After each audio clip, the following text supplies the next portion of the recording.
ಉಳ್ಳಾಲ ದರ್ಗಾ ಆಡಳಿತ ಸಮಿತಿಯಿಂದ ಸದಸ್ಯತ್ವವನ್ನು ಕಳೆದುಕೊಂಡವರು ದರ್ಗಾದಲ್ಲಿ ಅವ್ಯವಹಾರ ನಡೆದಿದೆ ಎಂದು ಆರೋಪಿಸಿ ರಾಜ್ಯ ವಕ್ಫ್ ಬೋರ್ಡ್ ಹೈಕೋರ್ಟಿಗೆ ದೂರನ್ನು ನೀಡಿತ್ತು. ಪ್ರಕರಣವು ಹೈಕೋರ್ಟ್ನಲ್ಲಿರುವಾಗಲೇ ಸಂಶಯದ ಆಧಾರದ ಮೇಲೆ ಸುದ್ದಿಗೋಷ್ಠಿ ನಡೆಸಿ ಇತಿಹಾಸ ಪ್ರಸಿದ್ಧ ಉಳ್ಳಾಲ ದರ್ಗಾಕ್ಕೆ ಕಪ್ಪು ಚುಕ್ಕೆ ತರಲು ಯತ್ನಿಸಿರುವುದು ಖಂಡನೀಯ. ಇಂಥವರ ವಿರುದ್ಧ ಮಾನನಷ್ಟ ಮೊಕದ್ದಮೆ ದಾಖಲಿಸಿ ಕಾನೂನು ಹೋರಾಟ ನಡೆಸುವುದಾಗಿ ಉಳ್ಳಾಲ ದರ್ಗಾ ಸಮಿತಿ ಅಧ್ಯಕ್ಷರಾದ ಬಿಜಿ ಹನೀಫ್ ಹಾಜಿ ಅವರು ಎಚ್ಚರಿಸಿದ್ದಾರೆ. ದಕ್ಷಿಣ ಭಾರತದ ಅಜ್ಮೀರಿ ಎಂದು ಹೆಸರುವಾಸಿಯಾದಂತಹ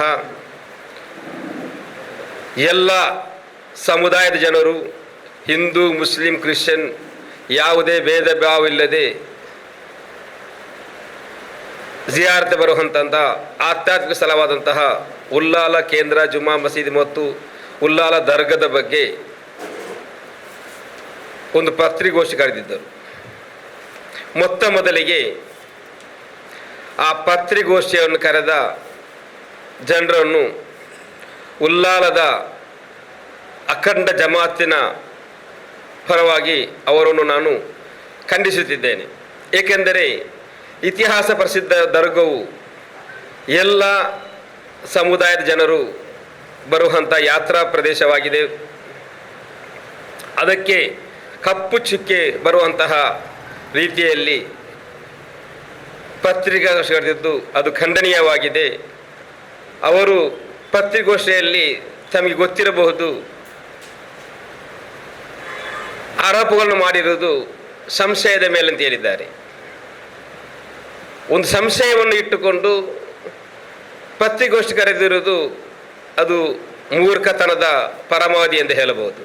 ಇವರು ತೊಕ್ಕೊಟ್ಟಿನ ಉಳ್ಳಾಲ ಪ್ರೆಸ್ ಕ್ಲಬ್ನಲ್ಲಿ ಸುದ್ದಿಗೋಷ್ಠಿಯನ್ನು ಉದ್ದೇಶಿಸಿ ಮಾತನಾಡಿ, ವಕ್ಫ್ ನಿಯಮದ ಅಡಿ ನಿರಂತರ 3 ಬಾರಿ ಸಮಿತಿ ಸಭೆಗೆ ಹಾಜರಾಗದೆ ದರ್ಗಾ ಸಮಿತಿಯ ಸದಸ್ಯತ್ವವನ್ನು ಕಳೆದುಕೊಂಡವರೇ ಪತ್ರಿಕಾಗೋಷ್ಠಿ ಕರೆದು ಅಪಪ್ರಚಾರ ನಡೆಸಿದ್ದಾರೆ.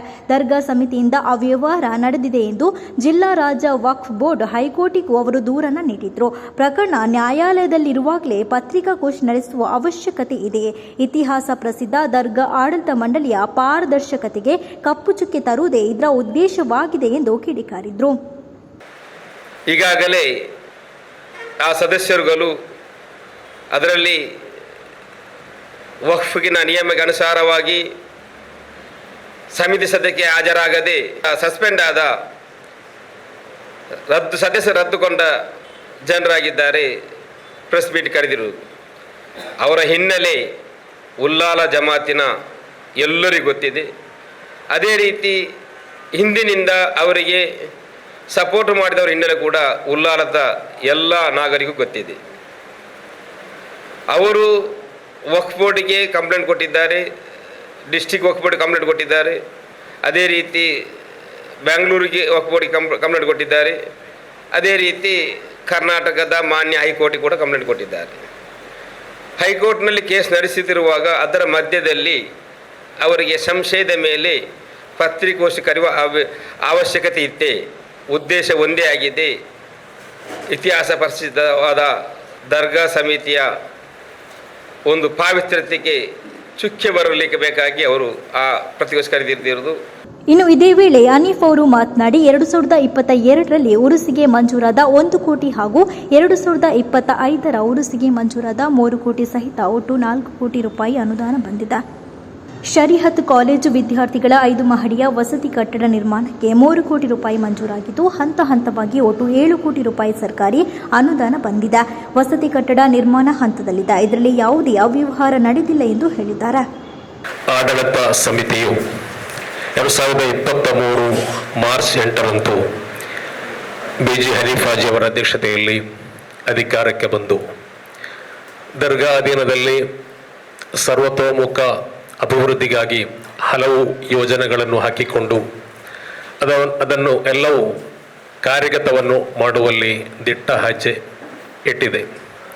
ಪ್ರಮುಖವಾಗಿ ನಮ್ಮ ದರ್ಗಾ ಆವರಣದ ಒಳಗಡೆ ಶರೀಅತ್ ಕಾಲೇಜಿನ ವಿದ್ಯಾರ್ಥಿಗಳಿಗೆ 6 ಕೋಟಿ ವೆಚ್ಚದಲ್ಲಿ ಹಾಸ್ಟೆಲ್ ಕಟ್ಟಡವನ್ನು ಪ್ರಾರಂಭಿಸಿ ಮುಗಿಯುವ ಹಂತದಲ್ಲಿದೆ. ಅದಕ್ಕಾಗಿ ಕರ್ನಾಟಕ ಸರ್ಕಾರದಿಂದ ಕರ್ನಾಟಕ ಸರ್ಕಾರ ಅಲ್ಪಸಂಖ್ಯಾತ ಇಲಾಖೆಯಿಂದ 3 ಕೋಟಿ ಅನುದಾನ ಬಿಡುಗಡೆಯಾಗಿದೆ. ಅದೇ ರೀತಿ ದರ್ಗಾ ಅಧೀನದಲ್ಲಿ ಚಾರಿಟಬಲ್ ಟ್ರಸ್ಟ್ ಮತ್ತು Syed Madani Arabic education trust 2 ಟ್ರಸ್ಟ್ಗಳಿದೆ. 2 ಟ್ರಸ್ಟ್ಗಳ ಅಧೀನದಲ್ಲಿ ಶಾಲಾ ಕಾಲೇಜುಗಳು, ಮದ್ರಸಗಳು ಇದೆ.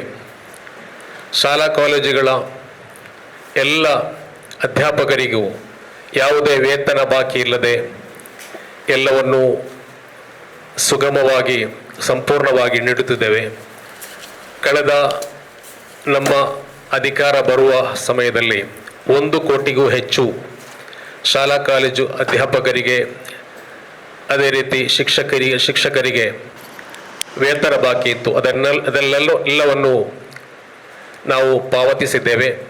ಅದೇ ರೀತಿ ಮದ್ರಸಾ ಅಧ್ಯಾಪಕರಿಗೆ, ಅರಬಿಕ್ ಟ್ರಸ್ಟ್ ಅಧೀನದಲ್ಲಿರುವ ಮದ್ರಸಾ ಅಧ್ಯಾಪಕರಿಗೆ ವೇತನ ಬಾಕಿ ಇತ್ತು. ಅದೆಲ್ಲವನ್ನು ನೀಡಿದ್ದೇವೆ.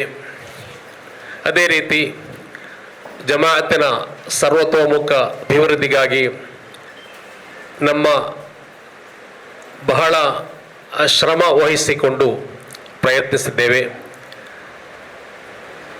ಯಾವುದೇ ಭ್ರಷ್ಟಾಚಾರವಿಲ್ಲದೆ ಪ್ರಾಮಾಣಿಕವಾಗಿ ನಾವು ನಮ್ಮ ಸಂಸ್ಥೆಯ ಅಭಿವೃದ್ಧಿಗಾಗಿ ಶ್ರಮ ವಹಿಸಿದ್ದೇವೆ. ಇನ್ನು ಈ ಸುದ್ದಿಗೋಷ್ಠಿಯಲ್ಲಿ ದರ್ಗಾ ಸಮಿತಿ ಉಪಾಧ್ಯಕ್ಷರಾದ ಅಶ್ರಫ್ ರೈಟ್ವೇ, ಪ್ರಧಾನ ಕಾರ್ಯದರ್ಶಿಯಾದ ಶಿಯಾಬುದ್ದೀನ್ ಸಕಾಫಿ, ಕೋಶಾಧಿಕಾರಿಯಾದ ನಾಜಿಮ್ ಹಾಗೂ ಜೊತೆ ಕಾರ್ಯದರ್ಶಿ ಮಹಮ್ಮದ್ ಮುಸ್ತಫಾ ಮದನಿ ಉಪಸ್ಥಿತರಿದ್ದರು.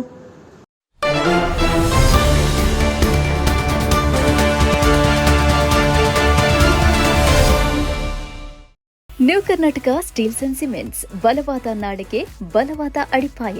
ಉತ್ತಮ ಗುಣಮಟ್ಟದ ಕಟ್ಟಡ ಸಾಮಗ್ರಿಗಳು ಹೋಲ್ಸೇಲ್ ಮತ್ತು ರಿಟೇಲ್ ದರದಲ್ಲಿ ಒದಗಿಸ್ತಾ ಇರುವ ಸಂಸ್ಥೆ. ದೇರಳಕಟ್ಟೆ ಸುತ್ತಮುತ್ತಲಿನ ಪ್ರದೇಶಗಳ ವಿಶ್ವಾಸಾರ್ಹ ಕೇಂದ್ರ. ಎಲ್ಲಾ ರೀತಿಯ ಕಟ್ಟಡ ಹಾಗೂ ಕೈಗಾರಿಕಾ ಅಗತ್ಯ ವಸ್ತುಗಳು ಲಭ್ಯ. ಪ್ರಮುಖವಾಗಿ ಅಲ್ಟ್ರಾಟೆಕ್ ಸಿಮೆಂಟ್ ಲಭ್ಯವಿದ್ದು, ಜೊತೆಗೆ ಎಸಿಸಿ, ರಾಮ್ಕೋ ಸಿಮೆಂಟ್ ಕೂಡ ಲಭ್ಯವಿದೆ. TMT rod, CR round pipes, GP pipes, HR pipes, GL round pipes, seamless pipes, boiler pipes, ಆಂಗಲ್ಗಳು, ಬೀಮ್ಗಳು, ಸ್ಟೇನ್ಲೆಸ್ ಸ್ಟೀಲ್ ಚಾನೆಲ್ಗಳು, ಚೌಕ ರಾಡ್ಗಳು ಮತ್ತು ಬ್ರೈಟ್ ಬಾಸ್ ಸೇರಿದಂತೆ ಎಲ್ಲಾ ಉತ್ಪನ್ನಗಳು ಇಲ್ಲಿ ಲಭ್ಯ. ನೀವು ಕಾಂಟ್ರಾಕ್ಟರ್ ಆಗಿರ್ಲಿ, ಬಿಲ್ಡರ್ ಆಗಿರ್ಲಿ ಅಥವಾ ವೈಯಕ್ತಿಕ ಗ್ರಾಹಕರಾಗಿರ್ಲಿ, ಗುಣಮಟ್ಟ, ವಿಶ್ವಾಸಾರ್ಹತೆ ಮತ್ತು ಸ್ಪರ್ಧಾತ್ಮಕ ಬೆಲೆ ನಮ್ಮಲ್ಲಿ ಸದಾ ಖಚಿತ.